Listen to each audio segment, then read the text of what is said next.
Assalamualaikum warahmatullahi wabarakatuh. Pemirsa gapai kemuliaan yang dirahmati Allah. Belakangan istilah sandwich generation atau generasi roti lapis begitu akrab di telinga kita. Nah, istilah ini mengacu pada fenomena generasi orang dewasa yang harus menanggung hidup 3 generasi sekaligus, yaitu orang tuanya, diri sendiri, saudara atau anaknya. Nah, tentu banyak di antara kita yang mungkin berada pada situasi seperti ini. Pasti tidak mudah dan tak jarang pula karena tuntutan ekonomi yang besar, perasaan takut, cemas dan sedih kerap menghampiri. Apalagi jika secara ekonomi kita belum mapan, gaji atau pendapatan yang selalu habis setelah dibagi-bagi serasa menjadi mimpi buruk setiap bulan. Nah, bagaimana Islam memandang fenomena ini? Apakah sejatinya sandwich generation ini adalah beban atau justru berkah? Nah, pemirsa, hari ini insya Allah kita akan mengkaji tema yang sangat menarik, yakni sandwich generation, beban atau berkah. Seperti biasa, saya tidak sendirian, sudah hadir bersama saya di studio. Ada Ustadz kita semua, Ustadz Hilman Fauzi. Assalamualaikum Pak Hilman. Waalaikumsalam warahmatullahi wabarakatuh. Sehat, A? Alhamdulillah. Alhamdulillah. Sehat. Terima kasih sudah hadir. Ini temanya menarik, sangat relate dengan apa yang kita rasakan hari-hari belakangan ini. Dan mungkin banyak sekali, terutama generasi Z gitu ya, milenial yang juga mungkin berada pada posisi ini, nanti kita akan elaborasi bersama. Nah, bagi Anda pemirsa yang juga memiliki pertanyaan, Anda bisa mengirimkan pertanyaan Anda, teks boleh, video boleh, melalui nomor WhatsApp yang tertera di layar kaca. Anda juga berkesempatan untuk bertanya langsung kepada Ustadz Hilman melalui sambungan Zoom yang nanti teknisnya akan ditentukan oleh tim Gapai Kemuliaan. Jadi bagaimana sebenarnya perspektif Islam memandang fenomena generasi roti lapis atau sandwich generation ini? Apakah ini memang sebenarnya musibah atau beban ya, bisa dikatakan begitu, atau justru ini sebenarnya bisa menjadi peluang berkah, peluang pahala yang luar biasa? Tafadhol. Baik. Bismillahirrahmanirrahim. Alhamdulillahirabbil alamin. Allahumma sholli ala sayyidina Muhammadin sallallahu alaihi wasallam wa ala alihi wa sahbihi ajma'in. Amma ba'du. Pemirsa CNN Indonesia yang dicintai Allah Subhanahu wa taala, semoga kita semua dalam keadaan sehat walafiat. Dan kita doakan jika ada yang sedang sakit, semoga Allah berikan kesembuhan. Amin ya rabbal alamin. Hari ini kita akan bicara tentang generasi sandwich atau generasi roti lapis.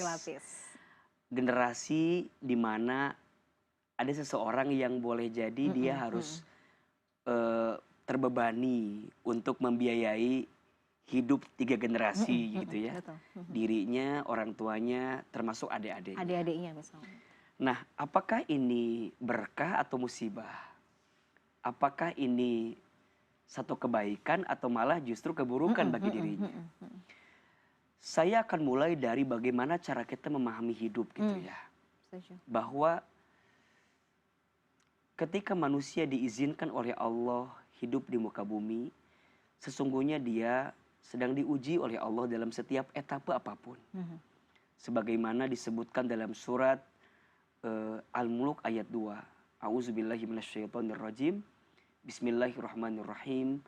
Allazi khalaqal mauta wal hayata liyabluwakum ayyukum ahsanu amala wa huwal azizul ghafur. Dialah Allah yang menciptakan kehidupan dan kematian. Sebagai apa itu? Sebagai ujian. Apa yang Allah uji? Ayyukum ahsanu amala. Siapa di antara kamu yang paling baik amalnya? Yang paling baik sikapnya terhadap apa yang terjadi dalam hidupnya. Nah, maka pada konteks itu, ketika ada seseorang yang ditakdirkan menjadi generasi sandwich, yang harus menanggung beban bagi keluarganya, kita bisa melihat dengan 2 sudut pandang. 1, sudut pandang positif. 2, sudut pandang negatif. Sudut pandang positifnya adalah dia harus memahami kenapa dia yang mendapatkan posisi tersebut, karena dia adalah orang yang dipilih oleh Allah. Karena hati dan tubuhnya kuat untuk bisa menerima itu. Maka bagi kita yang berada pada zona itu, jangan merasa terbebani gitu. Jangan merasa bahwa ini adalah sesuatu yang buruk bagi kita. Boleh jadi keberkahan hidup itu oleh Allah dihadirkan kepada kita karena kita menjadi seseorang yang menanggung biaya saudara kita, keluarga kita. Kenapa enggak yang lain? Kenapa harus kita? Karena menurut Allah kita yang kuat dan sanggup dan mampu untuk menerima itu gitu. Dan menurut saya itu adalah pintu keberkahan, Mbak Mila. Pintu keberkahan. Tidak semua orang punya punya fase itu dan tidak semua orang juga bisa menerima keadaan itu. Ada orang yang ada di fase itu tapi nggak nerima, ada. Ada, banyak. Tapi juga ada orang yang ada di fase itu dan dia nerima bahwa dia keadaannya seperti itu. Dan ingat, berbuat baik kepada keluarga itu pahalanya lebih besar daripada berbuat baik kepada orang lain. Masya Allah, betul. Sebagaimana dalam hadis kan disebutkan bahwa ketika engkau memberikan infak kepada fakir miskin, Ya. engkau mendapatkan satu pahala sedekah, satu pahala kebaikan. Dan ketika engkau berbuat baik kepada keluarga, engkau mendapatkan dua pahala kebaikan, dua pahala sedekah. Satu pahala kebaikannya karena engkau berbagi kepada keluargamu, dan yang kedua kebaikannya karena engkau menjaga kekerabatan dengan keluargamu. Masya Allah. Jadi menjaga silaturahmi dengan keluargamu. Artinya bagi kita yang hari ini seolah-olah gitu ya menjadi orang yang, kok Ustadz kenapa harus aku ya yang nanggung biaya adikku, berat kenapa kenapa ya aku harus nanggung juga biaya orang tuaku. Percayalah, disitulah Allah menyiapkan pahala yang besar untuk kita. Disitulah Allah menyiapkan pahala yang banyak untuk kita, karena kita menjadi seseorang yang membantu perekonomian keluarga kita. Boleh jadi Mbak Mila, yang akan kelak membuat kita masuk surga, mungkin bukan karena sholat kita yang masih banyak belum khusyunya, mungkin bukan karena bacaan Quran kita yang masih belum sempurna makhorijul hurufnya, mungkin bukan karena haji umroh kita yang belum tentu mabrur keberadaannya, tapi kelak kita bisa masuk surga. Kenapa? Karena selama di muka bumi kita menjadi orang yang paling baik kepada keluarga kita. Masya Allah, betul. Dan itulah juga yang Nabi sampaikan dalam sebuah hadis, khairukum li ahlihi wa ana khairukum li ahli. Sebaik-baiknya di antara kamu yang paling baik kepada keluarganya, dan aku, kata Nabi, yang paling baik kepada keluargaku. Berarti tolong pahami, siapapun yang hari ini berada pada zona harus menjadi generasi sandwich yang membiayai keluarga besarnya, percayalah itu adalah pintu keberkahan yang Allah titipkan untuk kita melalui orang-orang di sekitar kita. Masya Allah. Ahilman, tapi kalau kemudian ada yang itu tadi ya, kan tidak semuanya siap ya. Ada kondisi yang oke, saya terima dengan kemampuan saya. Ada yang, ya Allah saya tuh berat. Dan ada mungkin yang menganggap bahwa ini keluarga juga banyak nuntut. Nggak mau tahu kondisi, jadi maunya harus dipenuhi segala kebutuhannya. Nah, jika mungkin kita mempunyai keterbatasan sementara keluarga menuntut dan kita tidak bisa memenuhi, ya kan, tuntutan tersebut gitu, atau kebutuhan tersebut, apakah kita juga berdosa? Iya, sebenarnya kan berdosanya bukan pada tidak bisanya. Berdosanya justru ketika kita punya kemampuan, tapi kita mengabaikan keberadaan itu gitu. Ya kalau memang kita nggak bisa, nggak mampu, ya kita percaya bahwa Allah tidak akan pernah memberikan beban kepada manusia melebihi batas kemampuannya. La yukallifullahu nafsan illa wus'aha. Jangan juga memaksakan sesuatu, karena pada sisi lain ada POV yang harus kita lihat gitu. Ada point of view yang harus kita lihat. Misalnya mohon maaf, ada keluarga yang menuntut banyak kepada kita untuk memberi sesuatu, padahal memang kita nggak mampu gitu. Nah, maka pada saat itu kita juga jangan memaksakan diri gitu. Poinnya juga jangan. Dan yang paling mohon maaf ya, yang paling kadang kita melihatnya agak geli dan gemes, kadang banyak orang yang memaksakan sesuatu hanya untuk dipandang oleh keluarga besarnya bisa. Bisa gitu, Iya kan? Itu. Ada seseorang yang kemudian mohon maaf harus gitu. pinjol sana sini, harus pinjam sana sini, harus mengorbankan dirinya hanya untuk dilihat oleh keluarga besarnya bahwa dia mampu. Nah, berarti poinnya adalah communication is key. Komunikasi adalah kunci. Jadi kita sampaikan kepada keluarga besar kita bahwa keadaannya begini. Saya kira akan paham gitu. Nah, ya walaupun kan memang ada ya sebagian keluarga besar kita yang kadang-kadang kita tuh ada terus gitu. Iya, melihatnya. Tapi sebenarnya itu juga anggapannya ya kita aminin aja gitu. Kan betul. Pada fase tertentu misalnya kayak kita yang tinggal di kota, ya mungkin saudara kita yang tinggal di daerah akan melihatnya, wah kan di Jakarta tinggalnya begini. Iya, gampang lah berarti cari duitnya gitu misalnya. Nah memang ada karakter orang yang pengen kelihatan ada. Dan ya izin ya, mungkin kalau boleh cerita, Ahilman termasuk orang yang tidak mau menceritakan kesedihan sama orang gitu. Iya, kayaknya kalau ngeliat Ahilman tuh bawaannya happy terus ya, karena senyum terus. Padahal mah boleh jadi. Tetap ada aja ya sedihnya. Ada sebagian saudara kami yang memang selalu orang tuh pengennya taunya baik-baik aja. gitu kan. Tapi juga ada sebagian saudara kami yang kelihatannya pengen susah aja. Ada. Yang maunya tuh pengennya pokoknya dibantu aja Iya, gitu. jadi Memang macam-macam ya. itulah ujian keluarga. Makanya kita tidak bisa memukul Baik. rata keadaannya. Nanti kita akan bahas lebih jauh di segmen berikutnya. Kita harus jeda dulu. Pemirsa jangan kemana-mana. Gapai Kemuliaan masih akan kembali sesaat lagi. Tetaplah bersama kami.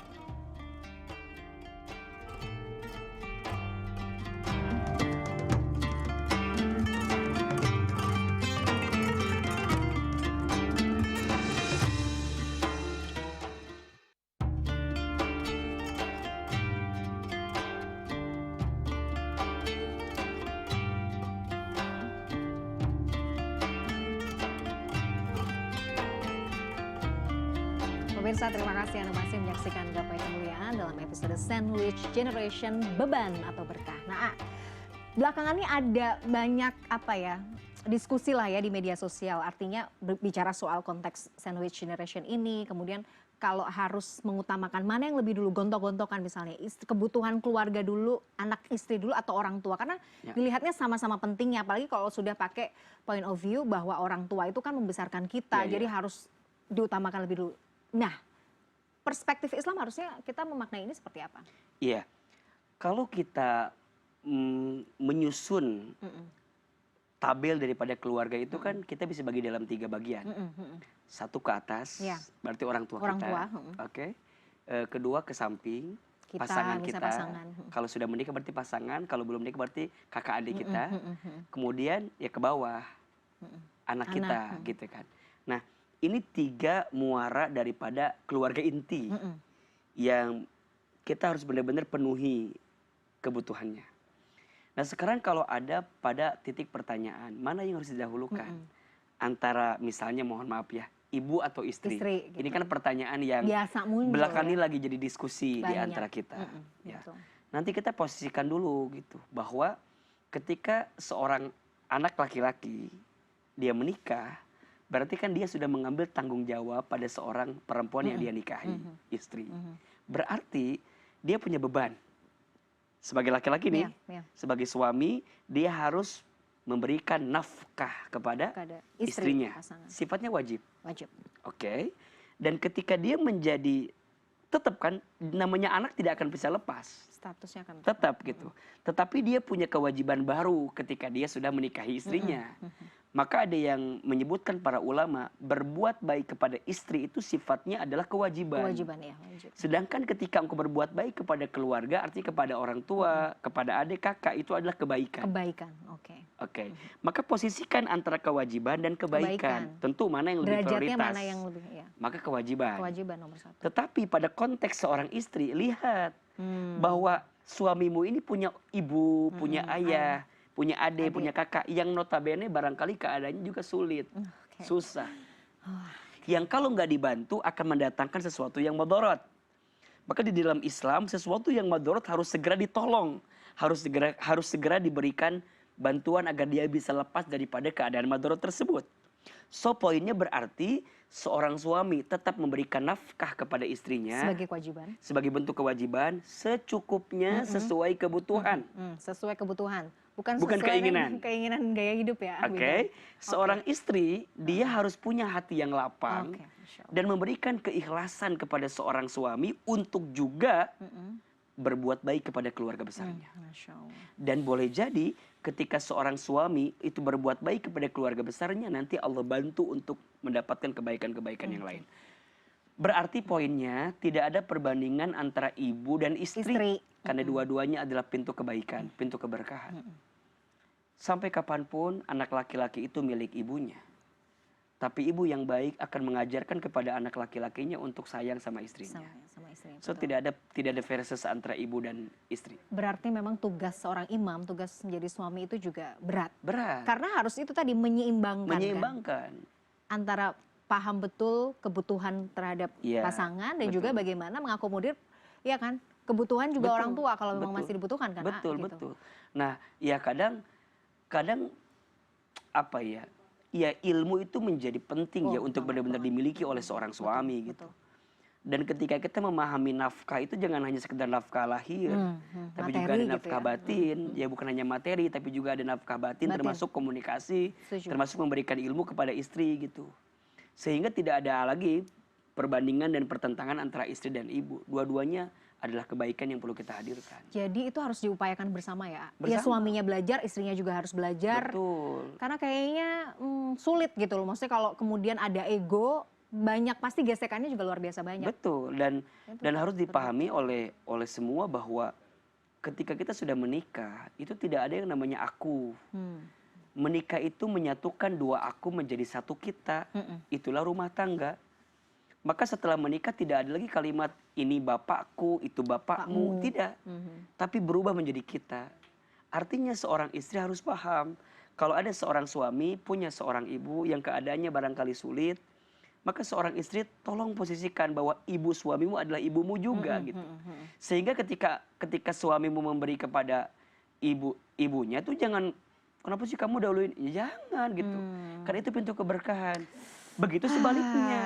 Agak susah Seorang ya, ibu memang ya. jangan ketakutan ketika anak laki-lakinya memberi kepada istri.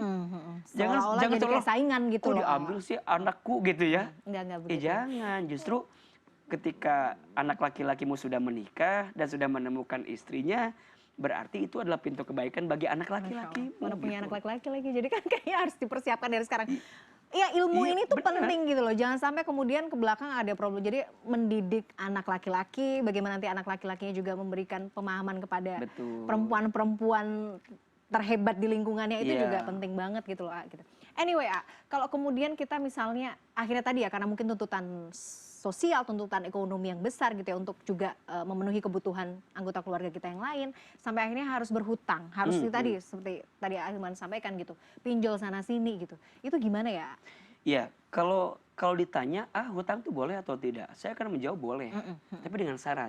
Syarat, ada syarat. Ya, Oke. 3 syaratnya. 1, penting. Penting. Jadi untuk kebutuhan yang penting. Bahwa sesuatu ini penting untuk kita miliki, bahwa sesuatu ini penting untuk kita hadirkan, maka boleh. Yang kedua, bermanfaat. Penting, bermanfaat dan mendesak. Jadi memang pentingnya dan manfaatnya itu mendesak gitu. Jadi kalau nggak ngutang tuh Iya, akan bakal terjadi sesuatu yang tidak baik lah dalam hidup kita. Maka silahkan.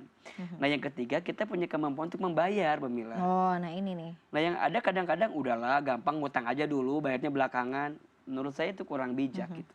Jadi saya kira 3 ini menjadi penting dipikirkan. 1, penting bermanfaat. 2, mendesak. 3, punya kemampuan untuk membayar. Jika itu terpenuhi ya silahkan, ketika kita berhutang tidak jadi persoalan. Tapi kalau kemudian ini hanya memenuhi kebutuhan-kebutuhan yang sifatnya bukan Ya. primer, rasa-rasanya nggak perlu dan dihindari ya. Dihindari. Maka nanti dalam maqasidus syariah ada 3 tingkatan. Oke. Ada dzaruriyah, Daruriyah, ada hajiyah, ada Hajiyah, tahsiniyah. tahsin ya. Kalau bahasa kita primer, Sekunder, tersier. tersier. Oke. Yang primer tuh apa sih? Coba dipenuhi. Yang sekunder tuh apa? Tersier tuh apa? Contoh, punya rumah. Itu primer.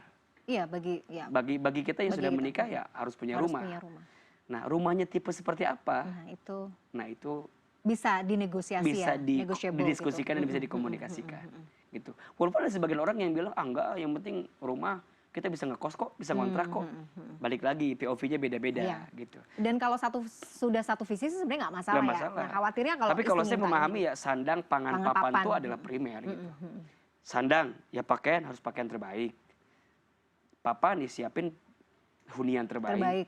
Pangan, makan harus Sesuai kemampuan terbaik ya. gitu. Maksud saya jangan pelit juga untuk diri sendiri pada Iya. bab itu gitu. Tuh, jangan juga pelit pada diri sendiri terhadap hal-hal itu. Kadang-kadang ada yang udahlah gitu ya, Nah. ngirit aja rumah kalau masih bisa ngontrak padahal Nah. sebenarnya mampu gitu. Kalau Itu juga mampu, nggak boleh. nggak boleh. Maka Oke. dalam Islam mengenal sifat pertengahan itu. Oh, Jadi paham. kalau kita punya silahkan, ya. Jadi artinya silahkan kita beli Nggak sesuatu apa-apa yang ya, memang kita terbaik, butuhkan. oke. Tapi kalau kita nggak punya juga jangan memaksakan. Oke, jadi sifatnya pertengahan. Jadi jangan misalnya mampu tapi terus karena itu tadi pelit, Jangan. medit kalau kata orang itu. Jangan. Dan juga jangan terlalu Los, udahlah yang los penting dong. yang penting keluar aja. Jangan Oke. juga. Maka terkenal namanya pertengahan itu. Pertengahan, Masya Allah, menarik sekali. Nah, ini juga penting. Bagaimana juga kita sebagai ini nih orang tua muda ini juga harus mempersiapkan ya. Iya. Jangan sampai kita itu justru mencetak itu tadi generasi sandwich yang justru nanti juga menjadi beban juga buat anak kita nanti. Betul, seperti apa? betul. Dijawabnya di segmen berikutnya. Baik. Pemirsa jangan kemana-mana, Gapai Kemuliaan masih akan kembali sesaat lagi.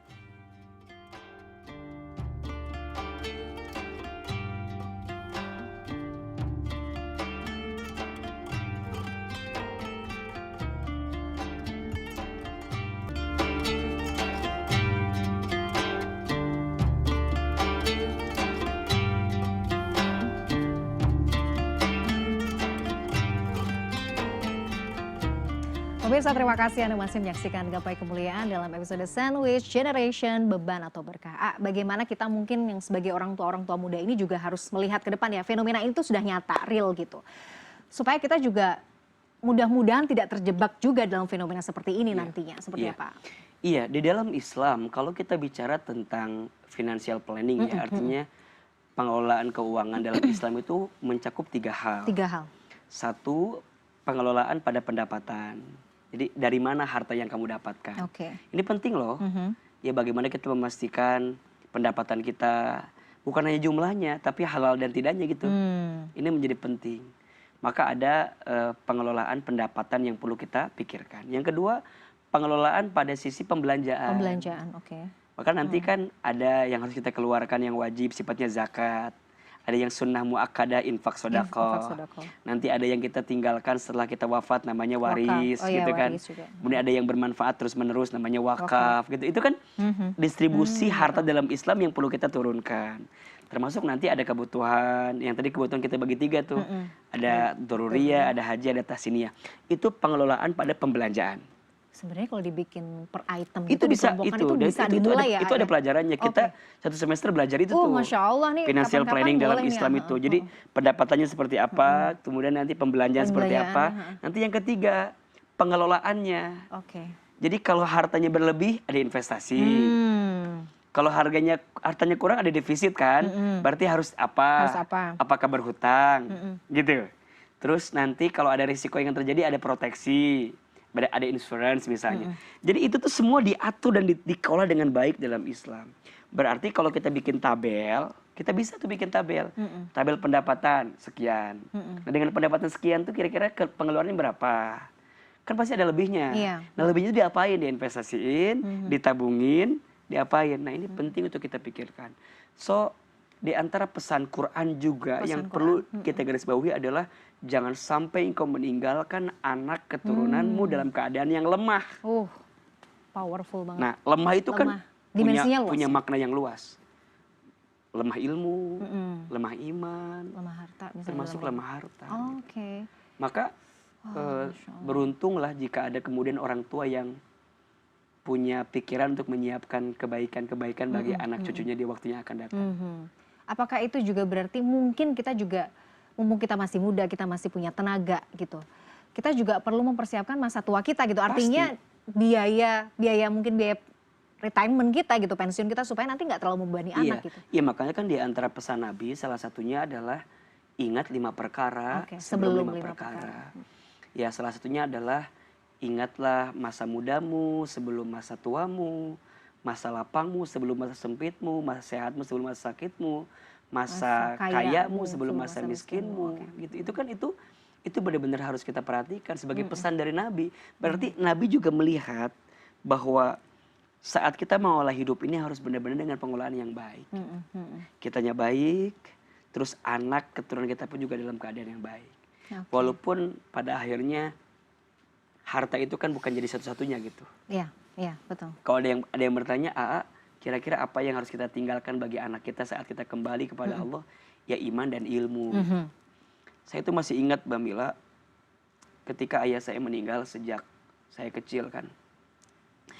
Saya dibesarkan oleh seorang ibu yang single parent itu.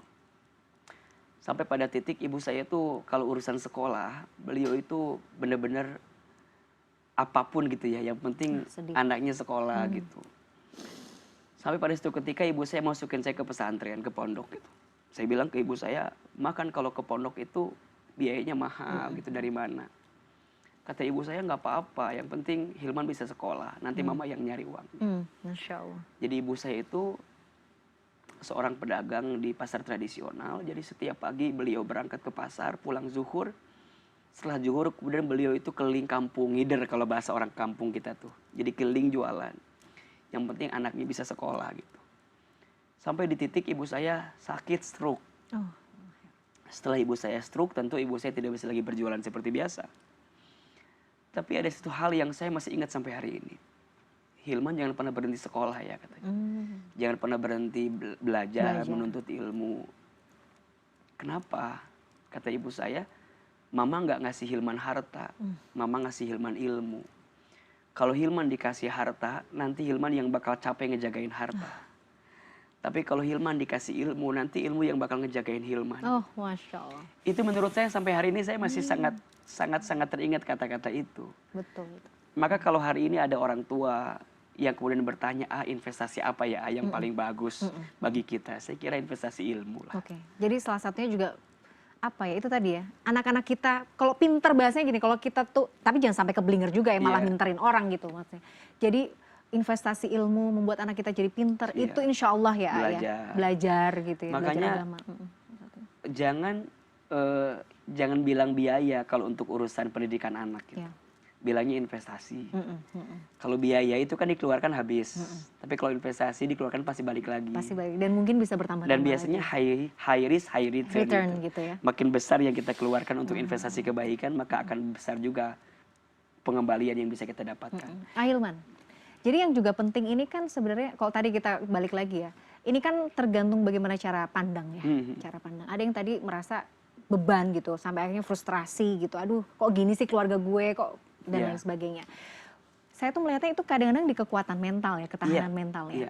Nggak bisa kemudian kita melihat sesuatu yang berat tuh pada akhirnya menjadi sebuah sudut pandang yang positif atau menjadi sebuah celah kebaikan kalau kita tuh belum selesai nih, kita belum belajar untuk memahami dan belajar ilmunya gitu. Iya, makanya sikap yang pertama tentu ridho, menerima. Untuk teman kami, sahabat kami yang hari ini menjadi generasi sandwich, terima keadaan itu.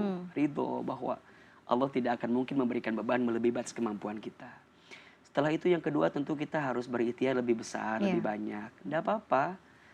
Seseorang yang diberatkan hidupnya di masa kecil atau di masa muda, biasanya orang yang sedang disiapkan besar oleh Allah di waktu yang akan datang gitu. Karena kalau kita melihat dan kita membaca, hampir semua orang besar itu adalah orang yang diberatkan hidupnya sejak mudanya gitu. Maka ambil itu gitu, jangan takut gitu. Karena kan nggak mungkin Allah ngasih beban yang begitu berat, kecuali Allah menyiapkan juga perangkat kebaikannya untuk kita. Gitu. Nah setelah itu ya udah jalani dengan ikhlas, kurangin ngeluhnya, ya kurangin insecure, perbanyak bersyukur, gitu kan? Ngeluhnya sama Allah aja gitu ya. Maksudnya, ya Allah, memang seberat ini ya, engkau emang seyakin ini ya gitu ya, engkau sama aku gitu. Kan kita kalau dalam bahasa kita. Saya sejak ketika ditinggal orang tua saya, bingung kan sekolah gimana dan seterusnya. Bisa nggak ya gitu kan, ketakutan itu muncul ya. Hanya kita jalanin kan hari-hari itu. Hanya ya pernah jualan ini, pernah jualan itu, jalani hidup, tes sana, beasiswa ini, beasiswa itu. Ya, mungkin kalau saya nggak ngalamin kondisi yang berat, mungkin nggak akan kebuka itu. Gitu. Maka ada istilah ketika engkau dibanting, siap-siap terpelanting. Gitu. Orang tuh makin ditempa. Sebenarnya dia sedang ditempatkan pada keadaan yang lebih baik gitu. Ya, maka terima aja ya, uang gajian kita habis buat orang tua, buat adik-adik. Kok kayaknya saya nggak nikmatin. Nggak bisa healing. Bukankah itu nikmat ketika engkau berbagi bagi orang lain itu? Bukankah engkau itu nikmat ketika engkau memberi kepada orang tuamu? Bukankah itu nikmat ketika engkau bisa menyekolahkan adik-adikmu? Bukankah itu nikmat? Makanya dalam doa selipin gini. Ya Allah, tolong berkahi rezeki saya, berlimpahkan rezeki saya. Saya tuh pengen dari rezeki saya itu pengen nyekolahin adik saya, pengen ngumrohin haji umrohin orang tua saya. Jadi doanya tuh disandarin bukan hanya buat kita. Jadi untuk kebaikan. Tapi di belakang kita tuh ada orang-orang yang memang butuh dengan kita. Dan biasanya sama Allah tuh akan dikasih jalan yang tidak pernah kita sangka-sangka. Kalau kita nih punya hati yang tulus untuk berbuat baik kepada keluarga besar kita. Tinggal tunggu saatnya aja. Kita sabar apa enggak dengan menjalani itu semua. Maka jangan kaget ya, misal kita let's say sebut saja, misal public figure yang mungkin kita tahu lah, Arafi misalnya. Arafi Ahmad tuh kan sejak kecil baru ditinggal ayah, dan dulu sangat sayang sama ibu kan. Dan kita lihat aja gimana. Menurut saya salah satu yang kenapa Allah ngasih rezeki yang kayaknya Kayaknya kalau kita Kayaknya lihat ya, nggak bisa habis nggak gitu bisa habis. bahasanya. Karena kebaikan sama keluarga Masya besarnya. Allah. Itu salah satu Itu yang paling bisa kita lihat, yang paling gampang lah gitu. Itu bisa kita jadikan pelajaran kok, semangat. Dan biasanya para public figure kita tuh yang hari ini tersohor tuh biasanya karena di balik cerita hari ini ada perjuangan. ada perjuangan yang mereka tuh biasanya karena membiayai kehidupan keluarga besar. Masya Allah. Jadi nggak usah takut, siapa tahu ini ada sukses yang tengah menunggu kita. Jadi serahkan semuanya sama Allah, Allah akan bantu caranya ya. Masya Allah. Ahilman, terima kasih hari ini ilmunya. Jazakallah khair, ini luar biasa. Sebuah pembuka mata dan buka hati bagi saya, jadi nggak boleh ngeluh ya. Kalau memang itu, jadikan itu sebagai justru celah atau ladang pahala yang nanti insya Allah kita akan panen. Amin. Panen Ya, pahala, Masya Allah. Pemirsa, tidak terasa saya sudah perjumpaan kita dalam program Gapai Kemuliaan hari ini. Semoga kajian hari ini membawa manfaat, kebaikan, dan Allah Azza wa Jalla senantiasa mudahkan kita semua untuk menuntut ilmu agama. Amin, ya Rabbal Alamin. Terima kasih atas perhatian Anda. Saya Mladia Rahma dan juga Ustadz Hilman Fauzi undur diri. Insya Allah kita akan jumpa lagi pada episode yang akan datang. Subhanakallahumma wa bihamdika, asyhadu an la ilaha illa anta, astaghfiruka wa atubu ilaik. Wassalamualaikum warahmatullahi wabarakatuh. Sampai jumpa. Waalaikumsalam warahmatullahi wabarakatuh. Terima kasih ya. Sama-sama.